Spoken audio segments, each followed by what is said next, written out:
ఎవరి స్వామి ఇంత పొద్దున్నే వచ్చాడు? స్వామి ఏ ఊరు స్వామి మీరు ఇక్కడికి వచ్చారు?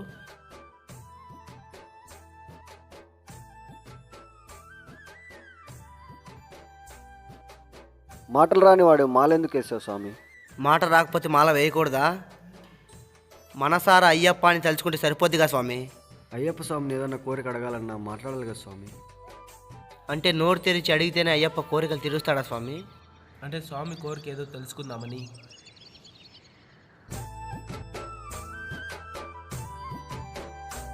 చూసారా, స్వామికి పాట పాడాలనే కోరిక, అందుకే మాల వేశాడు.